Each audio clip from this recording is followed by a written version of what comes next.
దర్శించుమయ్యా. మన ప్రభువైన రక్షకుడైన యేసుక్రీస్తు పరిశుద్ధ నామములో మీ అందరికీ శుభములు తెలియచేయుచున్నాం. మీరందరూ ప్రభు యొక్క కృపను బట్టి క్షేమంగా ఉన్నారని ఆశిస్తూ ఉన్నాం. ఈరోజు బలపరిచే వాక్యము అపోస్తలుడైన పౌలు ఎఫెసీయులకు రాసిన పత్రిక 5వ అధ్యాయము 15-16 వచనములు. దినములు చెడ్డవి కనుక మీరు సమయమును పోనీయక సద్వినియోగం చేసుకొనొచ్చు.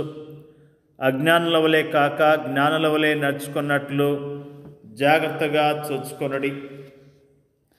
దేవుని యొక్క వాక్యంలో అపోస్తలుడైన పౌలు సమయం గురించి ప్రత్యేకమైన విషయాలను మనకు జ్ఞాపకం చేస్తూ ఉన్నాడు. అపోస్తలుడైన యాకోబు కూడా మరి ఈ సమయం గురించి ఆయన తెలియజేస్తున్న మాటలు, నేడైనను రేపైనను ఒకానొక పట్టణమునకు వెళ్ళి అక్కడ 1 సంవత్సరం నుండి వ్యాపారం చేసి లాభం సంపాదించడం రండిని చెప్పుకున్న వాళ్ళారా, రేపేమి సంభవించునో మీకు తెలియదు. మీ జీవం ఏపాటిది? మీరు కొంతసేపు కనబడి అంతలో మాయమైపో ఆవిరి వంటి వారి కనుక ప్రభు చిత్తమైతే మనం బ్రతికి ఉండి ఇది అది చేతమని చెప్పుకొనవలెను. ఇప్పుడైతే మీరు మీ డంబముల యందు అతిశయపడుచున్నారు. ఇట్టి అతిశయమంతయు చెడ్డది. కాబట్టి మేలైనది చేయనెరిగియు అలాగూ చేయని వానికి పాపము కలుగును. అంతేకాకుండా దేవుని యొక్క వాక్యములో ప్రసంగి గ్రంథకర్త తెలియజేస్తున్న మాటలు కూడా జ్ఞాపకం చేసుకుందాం. ప్రతిదానికి సమయము కలదు. ఆకాశము క్రింద ప్రతి ప్రయత్నమునకు సమయము కలదు. పుట్టుటకు, చచ్చుటకు, నాటుటకు, నాటబడిన దాన్ని పెరికివేయుటకు, చంపుటకు, బాగు చేయుటకు, పడగొట్టుటకు, కట్టుటకు, ఏడ్చుటకు, నవ్వుటకు, దుఃఖించుటకు, నాట్యమాటుకు, రాళ్లను పారవేయుటకును, రాళ్లను కుప్పవేయుటకు, కౌగిలించుటకు, కౌగిలించుకుంటా మానుటకు, వెదకుటకు, పోగొట్టుకొనుటకు, దాచుకొనుటకును, పారవేయుటకును, చింపుటకును, కుట్టుటకును, మౌనంగా ఉండుటకును, మాట్లాడుటకు, ప్రేమించుటకు, ద్వేషించుటకు, యుద్ధము చేయుటకు, సమాధాన పట్టుటకు, ప్రతిదానికి సమయం ఉందని ప్రసంగి గ్రంథకర్త తెలియజేస్తూ ఉన్నాడు. సమయం చాలా విలువైనది. గడిచిన సమయాన్ని మనం తీసుకొని రాలేము. కనుక మనం ప్రతి నిమిషాన్ని కూడా జాగ్రత్తగా వినియోగించుకోవలసిన అవసరం ఉన్నది. సమయము దేవునిచే ఇవ్వబడిన ఒక అమూల్యమైన బహుమానం. ఆ బహుమానమునకు మనము సొంతదారులము కాము. కానీ దాని విషయమై రానున్న ఒక దినాన మనమందరం కూడా దేవునికి లెక్క చెప్పవలసిన వారముగా ఉన్నాం. సమయము మన సొంత కాదు, కానీ దానికి మనము కేవలము నిర్వాహకులు మాత్రమే. నేటి మన ధ్యాన వచనములోని అజ్ఞానులు, జ్ఞానులు అనే మాటలు లోతైన భావాన్ని మనకు తెలియజేస్తూ ఉన్నాయి. ఈ లోకములో మనం జీవించే విధానాలు 2 అన్నట్లుగా అవి మనకు తెలుపుతున్నాయి. ఈ లోకంలో మనము అజ్ఞానుల వలెనైనా జీవించవచ్చు, లేక జ్ఞానుల వలనైనా జీవించవచ్చు అని అవి మనకు జ్ఞాపకం చేస్తున్నాయి. మొట్టమొదటిగా సమయమును జ్ఞానయుక్తముగా ఉపయోగించటం ఎలా అనే విషయాన్ని మనము ధ్యానిద్దాం. ఈ లోకములో మన దినములు మనవి కావు, అవి దేవునివి. ఈ వాస్తవాన్ని గుర్తించిన వారు తమ జీవన విధానాన్ని గురించి జాగ్రత్త వహిస్తారు. వారు తమ జీవితంలో దేవుని చిత్తమేంటో తెలుసుకొని దానికి అనుగుణముగా తమ ప్రణాళికలను, కార్యకలాపములను రూపొందించుకుంటారు. దినదినము వారు దేవునితోటి సన్నిహిత సహవాసములో కొనసాగుతూ ఆయన నడిపింపును కోరుకున్నప్పుడు ఆయన వారి ఆత్మీయ నేత్రాలను తెరుస్తాడు. వారు సరైన మార్గంలో నడిచేందుకు ఆయన వారికి జ్ఞానాన్ని అనుగ్రహిస్తాడు. అయితే అజ్ఞానుల పరిస్థితి అందుకు వేరుగా ఉంటుంది. తమ జీవన విధానానికి వారు అంతగా ప్రాముఖ్యతను ఇవ్వరు.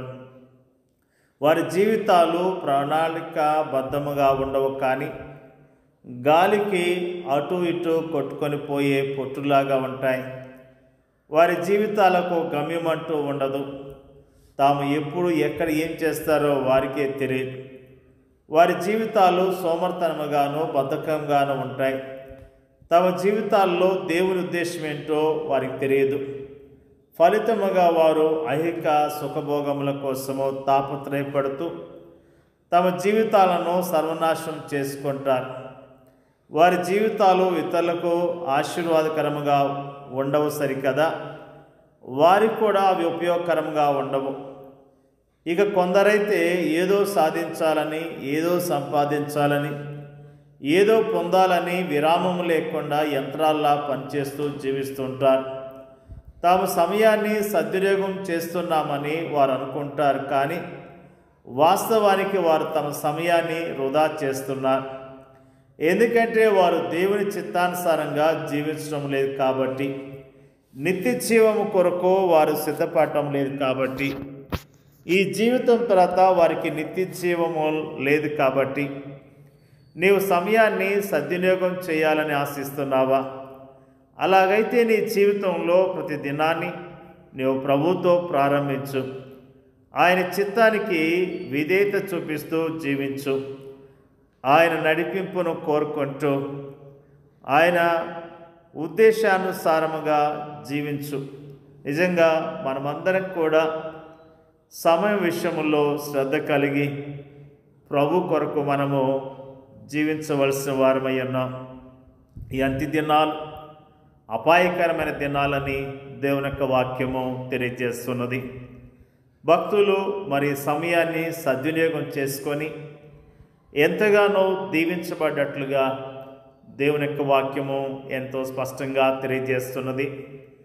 దేవుడు మనకిచ్చిన సమయాన్ని చక్కగా వాడుకుందాం, ప్రభుని గణపరుద్దాం, ప్రభు కొరకు జీవిద్దాం. దేవుడి యొక్క వాక్యాన్ని దీవించునుగాక. పరిశుద్ధుడైన మా తండ్రి, నీకు వందనాలు, స్తోత్రాలు తెలియజేస్తూ ఉన్నాం. దినములు చెడ్డవే కనుక మీరు సమయమును పోనీయక సద్వినియోగం చేసుకొనచ్చు, అజ్ఞానుల వలె కాక జ్ఞానుల వలె నడుచుకున్నట్లు జాగ్రత్తగా చూసుకొనుడి అనే మాటలు మాకు జ్ఞాపకం చేసినందుకు స్తోత్రాలు తెలియజేస్తూ ఉన్నాం. ప్రభువా, మా ఆయుష్ను నీవిచ్చిందే ప్రభువా. అయా, నీ యొక్క కృపను బట్టి మమ్మల్ని బ్రతికిస్తున్నారు. అయా, మీరే ప్రభువా అయా మమ్మల్ని బ్రతికిస్తున్నారు. నడిపిస్తున్న విధానం బట్టి నీకు వందనాలు, స్తోత్రాలు. మాకు ఇచ్చిన సమయాన్ని మేము చక్కగా జాగ్రత్తగా వాడుకొని నిన్ను మహిమపరచడానికి సహాయం చేయమని అడుగుచున్నాం. వాక్యం వింటున్న ప్రతి సహోదరిని సహోదరుడు వారి కుటుంబాలను జ్ఞాపకం చేసుకొని దీవించండి అయ్యా. నీకు స్తోత్రాలు ప్రభువా. వారందరూ ప్రభువా నీ కొరకు జీవించడానికి మీరు సహాయం చేయండి అయ్యా. నీకు స్తోత్రాలు. నిజంగా ప్రభువా, నీ నామములో పరిచర్య చేస్తున్న సేవకులను వారి కుటుంబాలను దీవించి ఆశీర్వదించండి. నీ నామం ఎరిగిన ప్రతి విశ్వాసిని దీవించండి. వారికి ఉన్న ప్రతి అవసరత మీరు తీర్చమని ప్రార్థన చేస్తున్నాం. ప్రభువా, మా దేశాన్ని మీరు కరుణించండి. మా దేశ ప్రజలను కనికరించి రక్షించండి, కాపాడమని ప్రార్థన చేస్తున్నాం. మణిపూర్ రాష్ట్రంలో ఉన్న క్రైస్తవులను మీరు జ్ఞాపకం చేసుకోండి అయ్యా. నీకు స్తోత్రాలు. ఆ రాష్ట్రంలో ప్రభువా అనేకమైన భయంకరమైన పరిస్థితులు ఉన్నాయి. ఆ రాష్ట్రంలో ఉన్న పరిస్థితులు అన్నీ కూడా అయా మారటానికి, ప్రజలకు మేలుకరంగా ఆ పరిస్థితులు మారటానికి సహాయం చేయండి అయ్యా. నీకు స్తోత్రాలు ప్రభువా. ఎంతోమంది సేవకులు, విశ్వాసులు మరి ప్రభువా ఎంతగానో దుఃఖాన్ని, బాధను కలిగి ఉన్నారు. వారిని బలపరచండి, ధైర్యపరచండి, వారి క్షేమం దయచేయండి అయ్యా. నీకు వందనాలు. మరి వారి పక్షాలను మీరే మరి ముఖ్యంగా కార్యాలు జరిగించండి అయ్యా. నీకు వందనాలు తెలియజేస్తూ ఉన్నాం. మరి ముఖ్యంగా ప్రార్థన చేయించున్నాం. మా జీవితంలో ప్రభువా మాకు ఇచ్చిన సమయాన్ని నీ కొరకు వాడి యోగ్యంగా బ్రతకడానికి సహాయం చేయమని, మా ప్రార్థన అంగీకరించమని, మా ప్రభు మా రక్షకుడైన యేసుక్రీస్తు పరిశుద్ధమైన నామములో అడిగి వేడుకొంచున్నాం పరలోకమందున్న తండ్రి. ఆమేన్.